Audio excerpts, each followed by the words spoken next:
قل هذه سبيلي أدعو إلى الله. الله تعالى غفر الله له. Dan insyaallah di majelis ini saya ingin sebutkan satu masalah yang insyaallah penting bagi kita thalabul ilm, bahkan untuk seluruh kaum muslimin. Dan insyaallah di majelis yang akan datang kita akan syarah kitab Riyadhus Shalihin biidznillah subhanahu wa ta'ala dengan ringkas.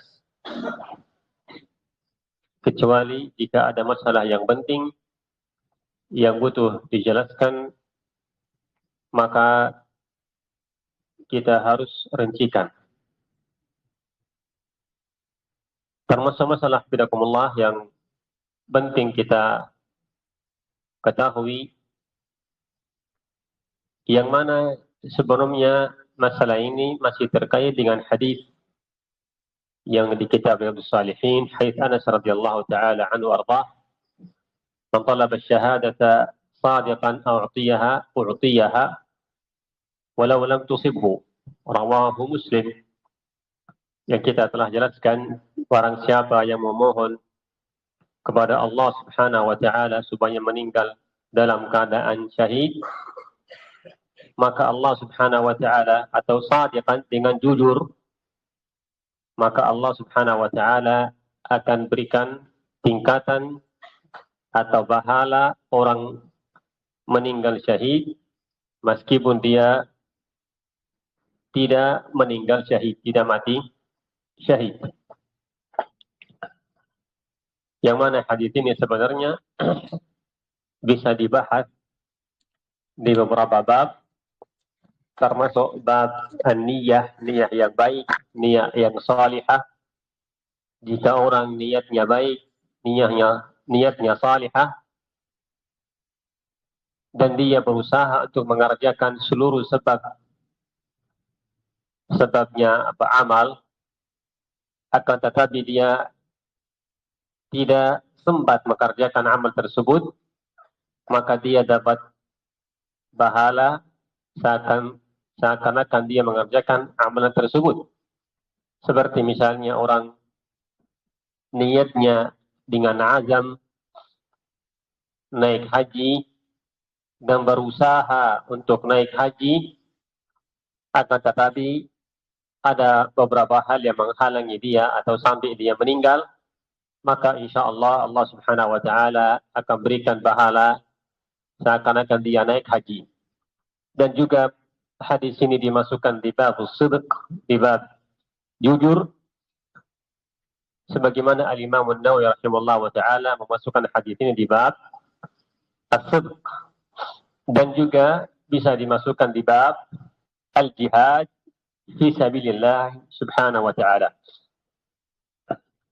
Masalah yang saya ingin sampaikan kepada kalian, hafizakumullah, yaitu ada beberapa faedah yang terkait dengan hukum jihad.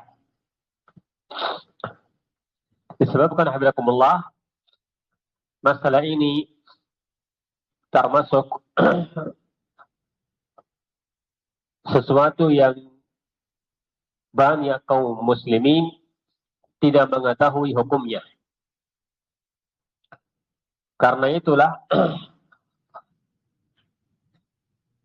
banyak kaum muslimin ada yang mengingkari jihad fisabilillah subhanahu wa ta'ala, dan ada yang mengatakan jihad itu ibadah mulia dan menyuruh kaum muslimin supaya berjihad, akan tetapi bukan dengan dasar akidah Ahlus Sunnah wal Jamaah.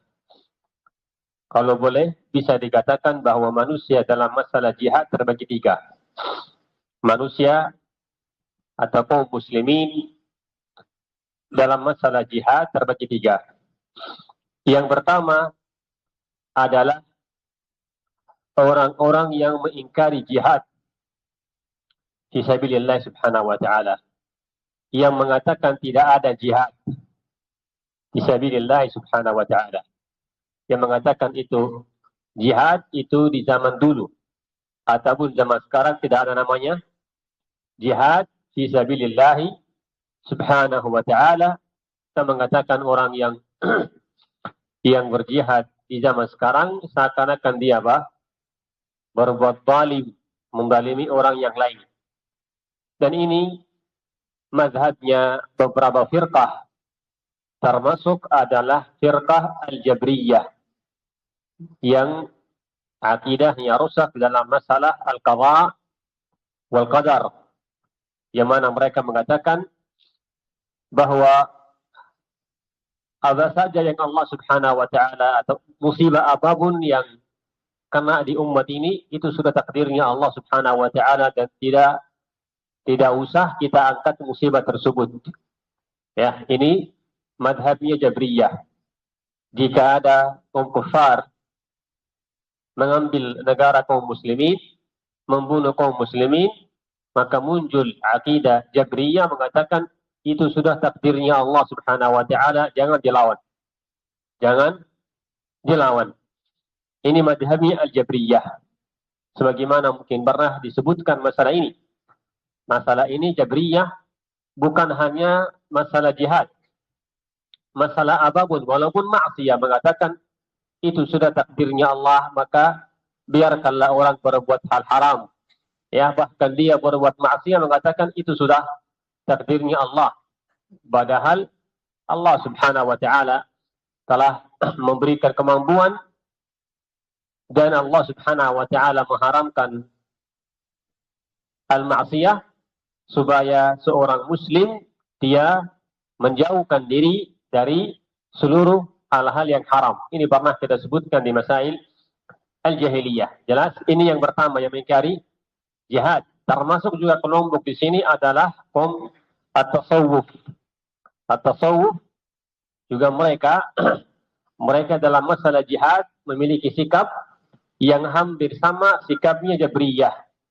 Hampir sama sikapnya Jabriyah. Sampai pun sebagian dari ulama muslimin seperti Syekh Abdurrahman Al-Waqi rahimahullah, dia berkata tidak ada orang yang dari kelompok sufi menjadi mujahid fisabilillah subhanahu wa ta'ala. Bahkan mereka sebagaimana di zamannya Tatar, mereka hanya berkata kepada kaum muslimin, ya khaifina min at-Tatar ludu biqadri Abi Umar. Wahai orang-orang yang takut dari Tatar, ya, tahu Tatar ya?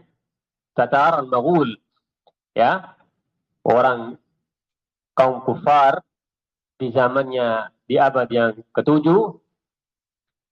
yang mana mereka menguasai negeri Syam dan Irak dan beberapa negara di daerah tersebut di zamannya Syekhul Islam Taimiyah rahimahullah. Maka kaum sufi berkata, orang yang takut dari Tatar, cukuplah kalian meminta tolong dari orang yang sudah meninggal dalam kubur. Asalullah al-afwa wal afiyah. Ini yang pertama.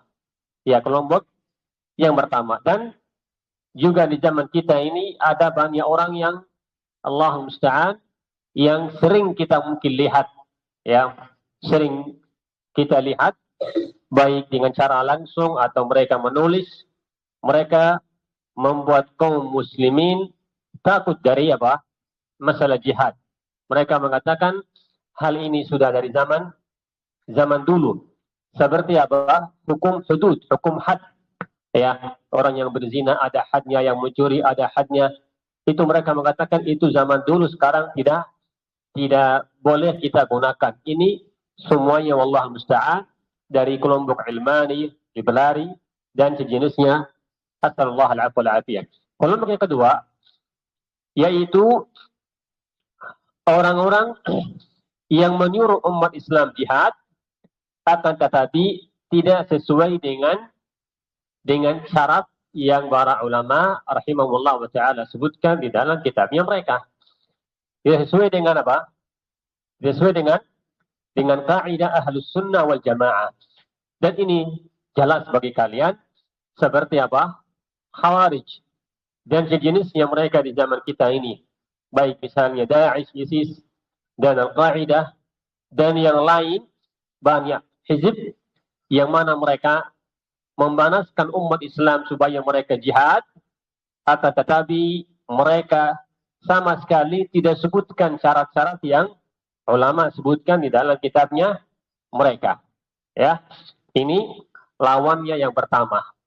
Adapun yang ketiga yaitu Ahlus Sunnah wal Jamaah, yang mana mereka mengatakan jihad adalah termasuk agama Allah Subhanahu wa taala, akan tetapi dengan syarat-syarat yang tertentu yang Allah Subhanahu wa taala sebutkan dalam kitabnya dan Nabi sallallahu alaihi wasallam dalam sunnah, dan begitu juga para ulama rahimahumullahu taala. Ini insyaallah bisa dikatakan faedah yang pertama, bahwa manusia terbagi tiga di dalam masalah al-jihad. Faedah yang kedua, bahwa al-jihad terbagi dua. Ada namanya jihad difa', ada namanya jihad hujum. Jihad difa' yang dimaksud di sini adalah jika ada kaum kufar, jika kaum kufar masuk ke negara kaum muslimin, ingin membunuh kaum muslimin dan menguasai mereka, maka kaum muslimin di daerah tersebut pasti mereka melawan al-kufar. Ini namanya apa? Jihad difa'. Ya, melawan kufar. Ini yang pertama. Yang kedua, jihad hujum, yang maknanya adalah yaitu ketika kaum muslimin berangkat ke negeri kafir untuk mensebarkan agama Allah Subhanahu wa ta'ala. Dan perhatikan tujuannya kaum muslimin jika mereka misalnya pergi ke negara kafir, itu sebenarnya bukan ingin membunuh kaum kufar, bukan. Satu. Yang kedua, bukan ingin memaksa kufar masuk Islam, bukan seperti itu. Jelas? Bukan ingin membunuh kufar, bukan ingin memaksa mereka masuk Islam. Masuk Islam terserah mau masuk Islam atau tidak. Akan tetapi niatnya adalah i'la'u kalimatillah, sebagaimana dalam hadis. I'la'u kalimatillah, yaitu apa? Mensebarkan agama Allah Subhanahu wa taala. Jelas? Akan tetapi jika ada yang melawan mereka, baru kita melawan, memerangi orang yang melawan agama Allah Subhanahu wa ta'ala. Karena itu, jika kaum muslimin masuk ke negara lain, mensebarkan agama Allah Subhanahu wa ta'ala dengan syarat-syarat yang para ulama sebutkan rahimahumullahu ta'ala. Ini bahasan yang betul dirincikan, tetapi hanya diberikan apa? Faidah yang apa? Yang tidak perlu dirincikan insyaallah. Ini berarti hafizakumullah ada dua jenis jihad di dalam agama Allah Subhanahu wa taala. Ada jihad difa' melawan kufar, dan ada jihad apa? Hujum. Ya, apa jihad hujum, yaitu memerangi kaum kufar jika atau pergi ke negara mereka supaya sebarkan agama Allah Subhanahu wa taala. Baik, ini faedah yang kedua. Faedah yang ketiga yang sangat penting yaitu bahwa jihad ada syarat. Jihad di dalam agama Allah Subhanahu wa taala memiliki apa? Syarat. Tidak sah kecuali dengan syarat yang disebutkan oleh ulama rahimahumullah taala. Ini madhab Ahlus Sunnah wal Jamaah. Jika kita lihat ya, selain Ahlus Sunnah wal Jamaah seperti tadi disebutkan ISIS, Al-Qaeda dan yang lain termasuk Ikhwan ya, muslimin, mereka ketika bicara masalah jihad, mereka tidak pernah ada di antara mereka yang mengatakan bahwa jihad memiliki syarat. Hanya mereka apa? Supaya atau bagaimana supaya kaum muslimin apa? Semangat untuk berangkat jihad. Tapi tidak pernah menjelaskan syaratnya apa? Jihad. Ya, ini menjadi termasuk apa namanya? Tandanya kaum ahlul bidah dan ahlus sunnah wal jamaah. Ya, ahlul bidah dan al-ahzab seperti tadi Qa'idah dan jenisnya, mereka hanya bagaimana kaum muslimin semangat untuk berangkat jihad. Tetapi tidak pernah menjelaskan apa? Tidak pernah menjelaskan syarat-syarat yang Allah Subhanahu wa taala sebutkan dalam Quran dan Nabi sallallahu alaihi wasallam dan sunnah Nabi dalam sunnahnya sallallahu alaihi wasallam. Adapun ahlus sunnah, bihamdillah ahlus sunnah sebagaimana kalian tahu belajar kitabul jihad. Di setiap kitab fikih ada kitab al-jihad. Bagaimana kita bisa beribadah sedangkan kita tidak mengetahui ibadah tersebut. Bagaimana kita salat, ya kita tidak mengetahui apa? Caranya salat, syaratnya salat, rukunnya salat, caranya apa? Cara benarnya salat. Dan begitu juga ibadah yang lain. Karena itu ahlus sunnah bihamdillah mereka belajar kitabul jihad di setiap fikih, ya. Itu termasuk bedanya ahlus sunnah wal jamaah. Baik, kita mengetahui bahwa ada dua syarat yang mana syarat tersebut syarat untuk seluruh ibadah. Apa saja? Al-ikhlas wal mutaba'ah. Jelas, ya. Dua syaratnya seluruh ibadah. Sebagaimana salah tidak mungkin diterima oleh Allah Subhanahu wa taala dengan syarat apa? Kecuali dengan syarat al-ikhlas, karena Allah Subhanahu wa taala dan sesuai dengan sunnah Nabi sallallahu alaihi wasallam. Jika orang salat tetapi apa? Bukan karena Allah Subhanahu wa taala, maka salatnya tidak diterima. Dan jika orang salat semaunya dia, berapa rakaat semaunya dia, semangat banyak rakaat, malas dia mengurangi rakaatnya semaunya dia, tetap salat tidak diterima karena tidak sesuai dengan agama Allah Subhanahu wa taala. Mestinya kita harus memahami bahwa jihad juga sama. Jihad juga ibadah yang dasar syaratnya adalah dua. Dasar syaratnya adalah dua. Walaupun nanti setiap ibadah memiliki syarat yang lain. Seperti salat syaratnya ada syaratnya khusus, puasa syaratnya khusus, dan apa? Haji syaratnya khusus.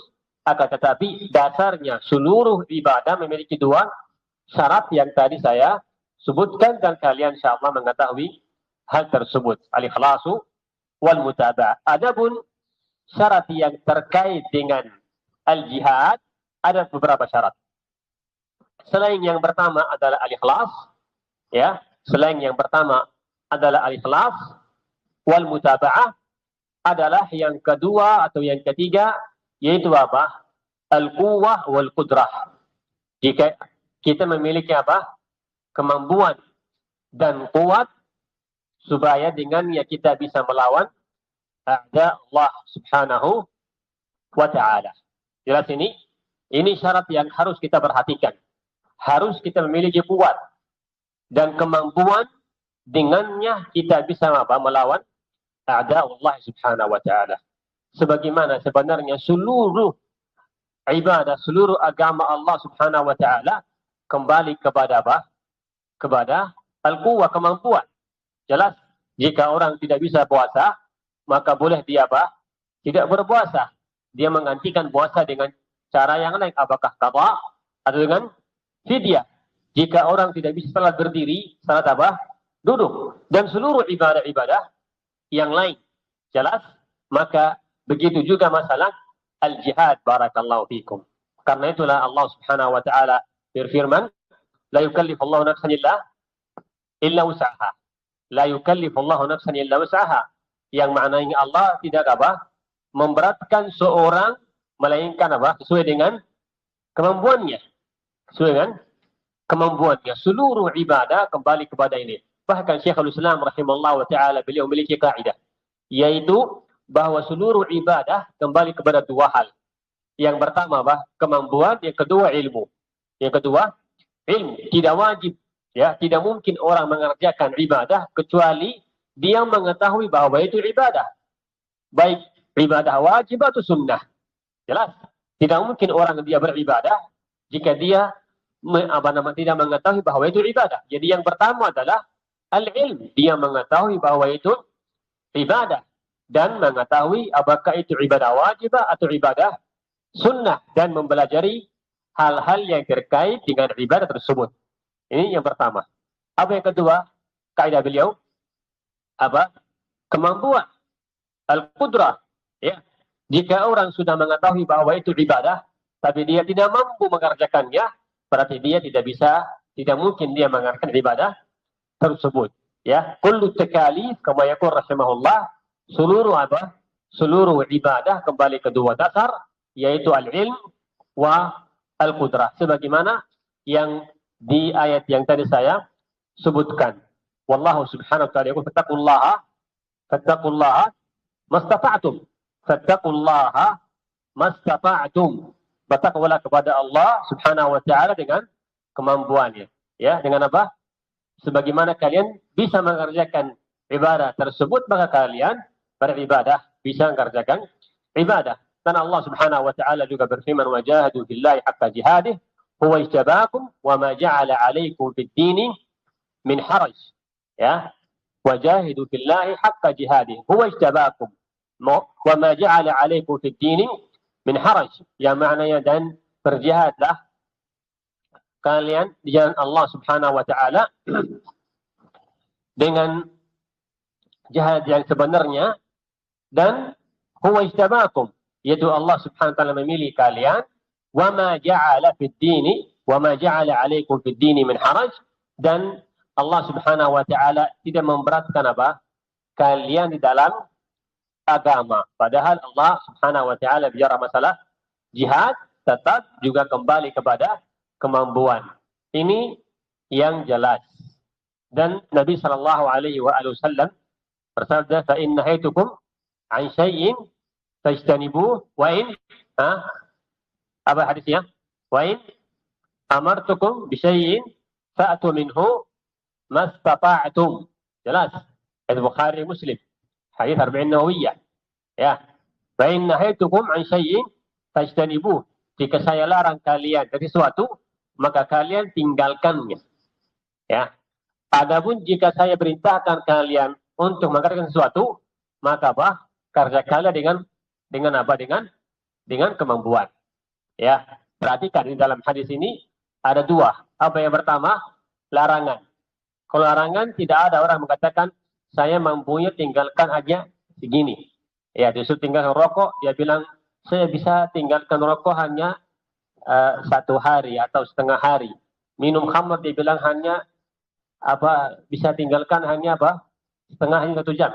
Larangan seluruh harus kita tinggalkan. Tajtanibuhu, jauhkan diri dari larangan.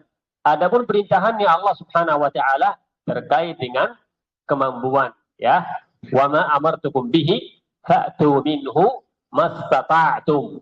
Ini termasuk hafizakumullah dalil dari Al-Quran dan sunnah Nabi sallallahu alaihi wasallam.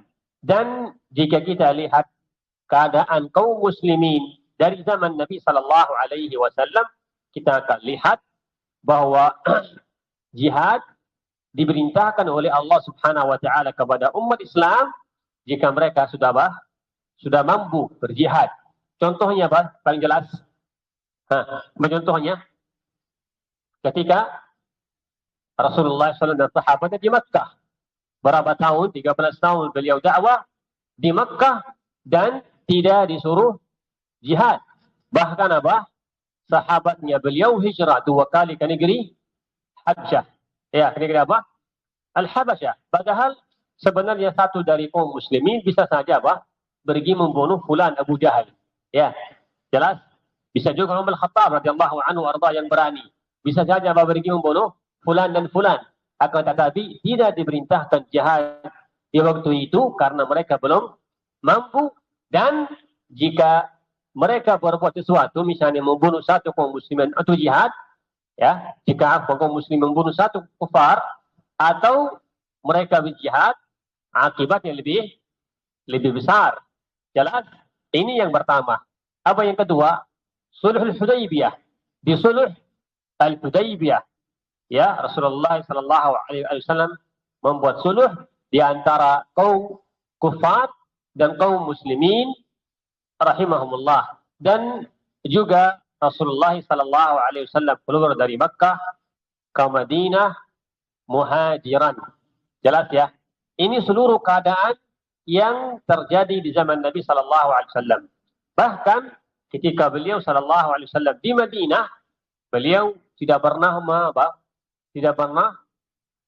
mengutus beberapa sahabat Nabi Sallallahu Alaihi Wasallam menghancurkan misalnya satu istana dari istananya misalnya Hirqal, ya, atau istana raja-raja besar. Tidak pernah kan? Tidak pernah. Karena akibatnya akibatnya besar. Ya, sebagaimana sekarang ini, ya, orang Qaeda dan Daesh, ISIS, mereka berani berani menghancurkan misalnya gedung kaum kufar, padahal akibatnya sangat besar. Jelas, padahal zaman Nabi Sallallahu Alaihi Wasallam tidak pernah mengutus beberapa sahabat untuk merusak atau menghancurkan istana dari istana al-kufar. Ini berarti jelas kembali kepada kemampuan. Bahkan insyaallah akan disebutkan hadits Nu'man radhiyallahu taala anhu wa arda, di kisahnya ketika di akhir zaman dan turun Isa alaihi assalam membunuh Ad-Dajjal, dan setelah itu maka keluar keluar Ya'juj wa Ma'juj, ya. Maka Allah Subhanahu wa taala mewahyukan kepada Isa alaihi wassalam bahwa saya telah keluarkan keluarkan hambaku yang mana kalian tidak mampu melawan mereka. Maka harriz ibadi ila tur, harriz, selamatkan hamba-hambaku ke gunung At-Tur. Kenapa diselamatkan? Kenapa enggak disuruh jihad? Ya, padahal ada Nabi Isa alaihi assalam. Apa sebabnya? Karena jelas mereka tidak mampu melawan Ya'juj wa Ma'juj. Dalam hadis la yadan, tidak mampu kalian memerangi mereka. Ini seluruh hafizakumullah dalil ahli sunnah wal jamaah bahwa masalah ini hafizakumullah kembali kepada apakah mampu atau tidak mampu. Ini insyaallah jelas. Walaupun para ulama rahimahullah wa ta'ala membedakan antara jihad ad-dafa', jihad dafa' itu ketika kufar masuk ke negara Islam kita memerangi mereka, dan jihad al-hujum yang kedua. Para ulama membedakan, ya. Ada bedaan antara dua jihad ini. Kalau jihad al-hujum pergi mensebarkan agama Allah Subhanahu wa taala harus dengan syarat mampu atau tidak, ya. Ataupun adapun jihad ad-dafa', yaitu melawan kufar di kedatangan ke negeri kita. Ini para ulama mengatakan pada dasarnya setiap orang dia melawan kaum kufar, ya, melawan kaum kufar. Akan tetapi ada ulama juga mengatakan jika melihat keadaan muslimin tetap tidak bisa melawan kufar dan dapat kesempatan untuk menyelamatkan kaum muslimin, maka itu yang harus dilakukan. Itu yang harus dilakukan, walaupun mereka tinggalkan negeri mereka. Yang penting, yang paling utama adalah selamatkan kaum muslimin, dan kaum muslimin setelah itu bersiap-siap untuk melawan al-kufar. Ini sangat jelas sebagaimana tadi hadis An-Nu'man dalam kisah Ya'juj wa Ma'juj. Insyaallah jelas, barakallahu fikum. Karena itu al-quwwah, yang namanya quwwah di dalam agama Allah ada dua makna. Dan dua-duanya harus kita wujudkan di kaum muslimin. Yang pertama quwwah ma'nawiyah. Yang kedua quwwah hissiyah. Yang quwwah ma'nawiyah yaitu kembali kepada iman kepada Allah Subhanahu wa ta'ala. Yang maknanya adalah kita wujudkan orang-orang yang mujahid, yang mana dia beriman kepada Allah Subhanahu wa ta'ala, yang imannya kuat, supaya dia betul dia kokoh di dalam al-jihad fisabilillah Subhanahu wa ta'ala. Bukan orang yang lemah imannya, yang mana mengutamakan dunia daripada akhirat. Wallahu al-musta'an. Disitulah akan bisa malah muncul banyak khianat. Asalullah al-afwa wal-afiyah. Adapun yang kedua al-quwwah quwwah hissiyah. Quwwah hissiyah adalah persiapan alat, senjata yang mana senjata itu dengannya kita bisa mengalahkan kaum kufar. Sebagaimana Allah Subhanahu wa taala berfirman, wa'iddu lahum mastata'tum min quwwatin wa min ribatil khaili turhibuna bihi aduwallahi wa aduwakum. Yang maknanya adalah, dan siapkanlah untuk menghadapi mereka kufar. Siapkan apa? Kekuatan yang bisa kalian apa? Bisa kalian mengalahkan kaum kufar. Wa'iddu lahum min quwwah wa min ribatil khail. Disuruh kita siapkan. Disuruh kita apa? Siapkan sebelum kita berangkat jihad, harus kita memiliki kuat sebagaimana Allah Subhanahu wa taala perintahkan dalam masalah ini. Wa'iddu lahum mastata'tum min quwwah. Dan Allah Subhanahu wa taala sebutkan di sini wa min ribati al-khail. Contohnya yang disuruh kita siapkan adalah kuda. Ya, kuda yang mana di zaman dulu itu menjadi apa? Sesuatu yang penting untuk jihad. Di zaman sekarang apa? Alat-alat yang lain. Jelas. Alat-alat yang lain yang bisa kita gunakan untuk apa? Untuk mengalahkan kufar. Bukan apa? Orang yang ingin memerangi kufar menggunakan apa namanya? Senjata yang apa? Senjata yang kecil, senjata yang di pandangannya kufar itu seperti apa? Seperti pisau. Ya, senjata apa? Yang mudah mereka bunuh apa namanya? Bunuh muslimin. Jelas. Senjata yang kita sekarang miliki kebanyakan apa? Sudah mereka tidak pakai. Sudah mereka tidak pakai. Wallahu al-musta'an.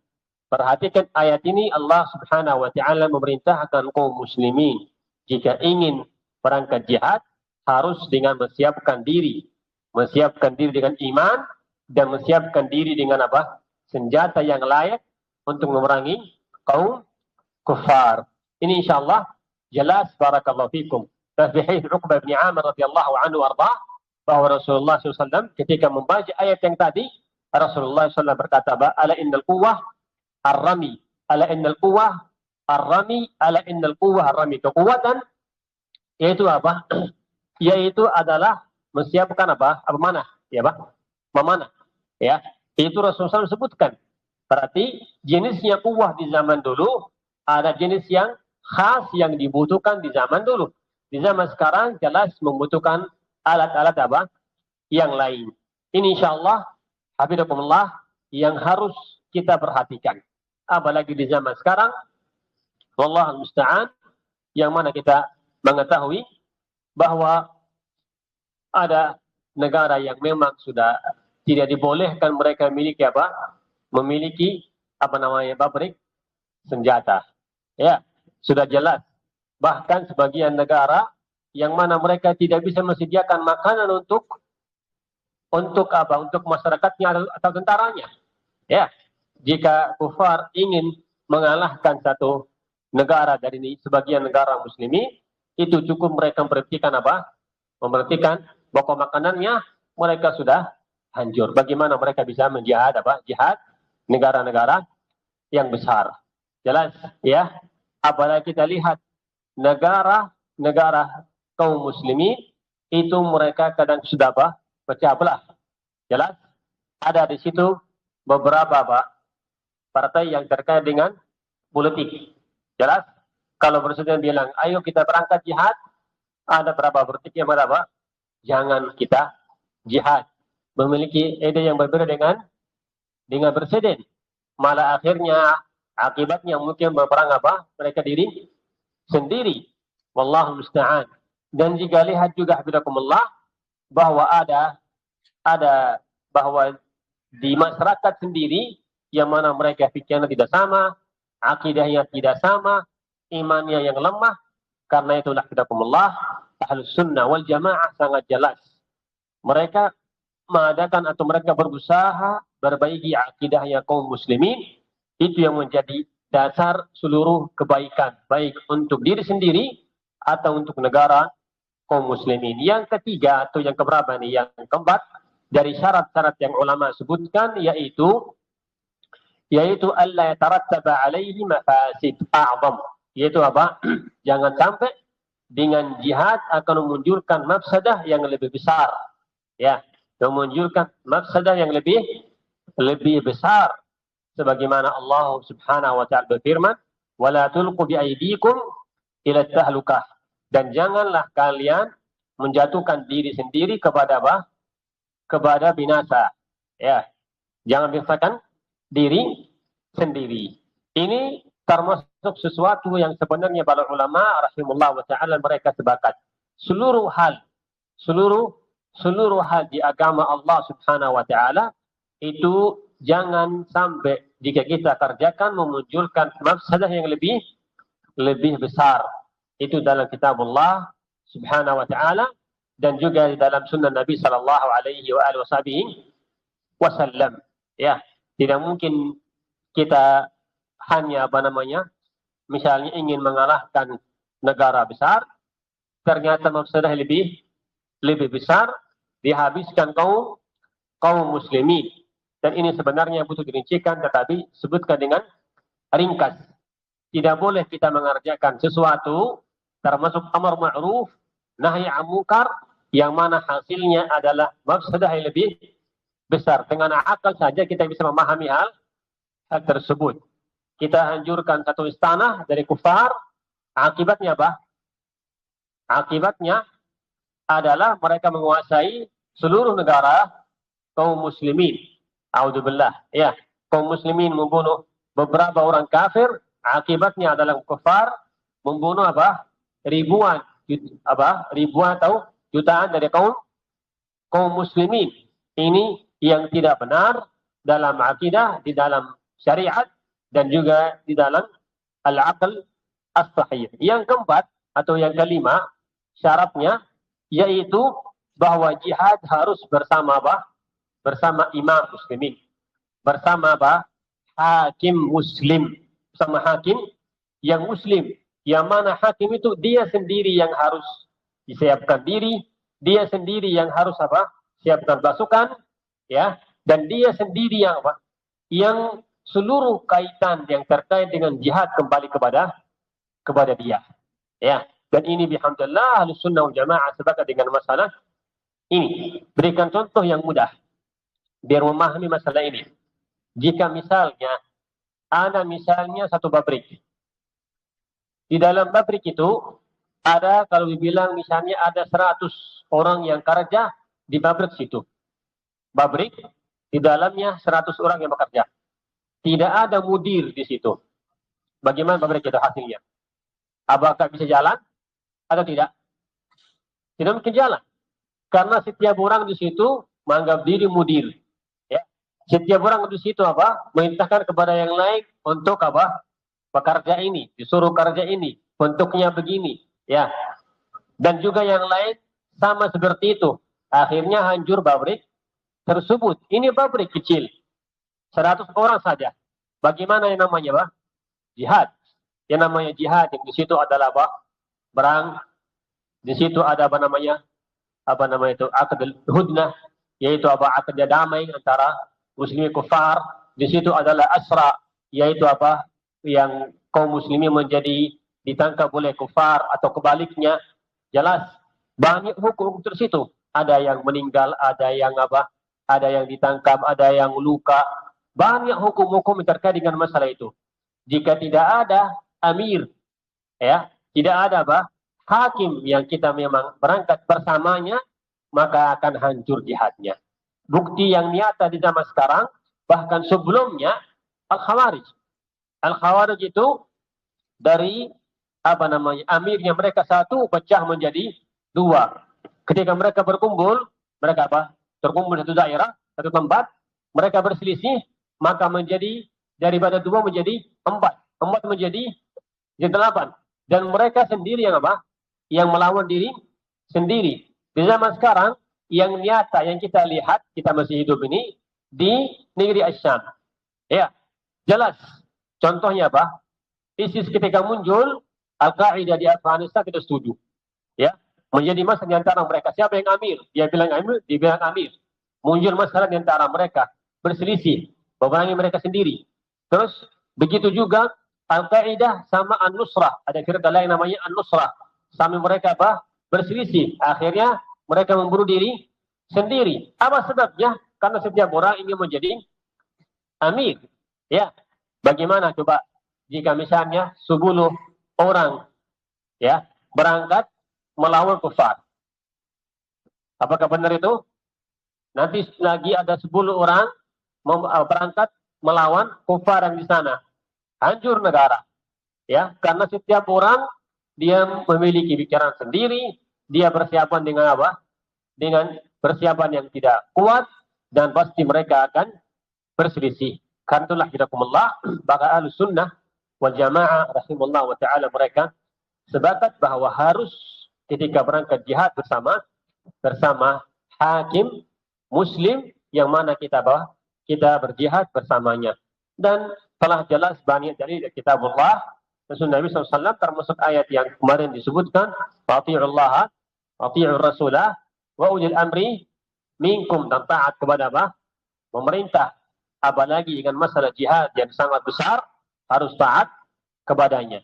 Dan Imam Al-Bukhari, di Sahih Al-Bukhari, beliau mengatakan, bab yuqatal min wara' al-imam wa yuttaqa bih, yang maknanya adalah bahwa kaum muslimin adalah memerangi atau mereka berangkat jihad, belakangnya imam. Belakang imam, tidak sendiri. Dan beliau sebutkan hadis Abi Hurairah radhiyallahu taala anhu wa Sahih Al-Bukhari wa Muslim, dan para ulama seperti Ibnu Qudamah, seperti ulama yang lain telah jelas mengatakan harus kembali kepada al-imam, kepada hakim, kepada presiden. Ini jelas, barakallahu fikum. Berarti dengan syarat yang saya sebutkan ini telah kita mengetahui bahwa bukan jihad yang mana akibatnya adalah lebih besar. Bukan jihad yang mana akibatnya malah terbunuh banyak kaum muslimin. Bukan jihad itu. Jelas. Dan dalil yang tadi saya sebutkan. Bagaimana Rasulullah SAW selamatkan kaum muslimin di Makkah, malah disuruh hijrah dari kota yang paling mulia, dan beliau sendiri yang hijrah dari Makkah ke Madinah sallallahu alaihi wasallam. Dan juga hadis Nu'man yang terkait dengan Ya'juj wa Ma'juj. Ini jelas. Bukan jihad juga, bukan jihad, yaitu bahwa setiap orang berangkat, setiap orang berkumpul dengan beberapa yang lain, berangkat untuk memerangi kaum kufar. Ini bukan jihad. Jelas, ya, bukan jihad. Mereka yang lemah ingin memerangi kaum kufar yang mana mereka memiliki senjata yang lebih canggih, lebih kuat, dan lebih banyak. Dan juga bukan termasuk jihad adalah bikin bom, bunuh diri, dan sejenisnya. Ini bukan jihad di agama Allah Subhanahu wa ta'ala, yang mana sebenarnya itu seluruh itu bukan dari manhaj Ahlus Sunnah wal Jamaah. Asalullah Subhanahu wa ta'ala an yusliha umurana. Akhiran yang kita harus perhatikan, barakallahu fikum, yang namanya khawarij, para ulama mengatakan khawarij terbagi dua. Ada namanya khawarij al-muqatilah atau bisayf, ada namanya khawarij al-qa'diyah. Al-khawarij yang pertama, yaitu yang mereka yang keluar dengan senjata melawan, baik melawan presiden, melawan hakim, ya, ataupun yang lain. Yang jelas melawan hakim, melawan amir. Mereka keluar dengan senjata melawan hakim. Ya. Yang kedua, yang namanya al-qa'diyah. Al-qa'diyah maknanya dari kalimat qu'ud. Apa qu'ud? Duduk. Para ulama menamakan qa'diyah kenapa? Disebabkan karena mereka tidak keluar memerangi hakim. Tidak keluar. Tetapi dengan lisannya mereka memanaskan kaum muslimin supaya mereka berangkat atau melawan presiden. Sedangkan mereka tidak ikut berang. Ini namanya Al-Qa'diyah. dan di zaman sekarang banyak jenisnya yang kedua ini. Maka hati-hati, hafizakumullah. Hati-hati apa? Hati-hati tertipu kita mendengar ada orang yang memanaskan kaum muslimin untuk berangkat jihad, baik di daerah kita, di negeri kita, atau di negeri jauh. Itu seluruh caranya mereka bukan cara yang benar. Bahkan ulama mengatakan harus dengan izin al-imam. Harus dengan apa? Izin al-hakim. Asalullah subhanahu wa ta'ala an yuwaffiqna li kulli khairin wa salah. Ini faidah yang terkait dengan bab al-jihad. InsyaAllah bermanfaat. InsyaAllah di dars yang akan datang di kitab Riyadhus Shalihin kita masuk ke hadis Abi Hurairah radhiyallahu taala anhu warḍah yang dengan nomor 58. Hadis panjang, insyaallah kita jelaskan insyaallah di majelis yang akan datang biidznillah subhanahu wa ta'ala. Ila huna wa subhanakallahumma bihamdik la ilaha illa anta astaghfiruka wa atubu ilaik.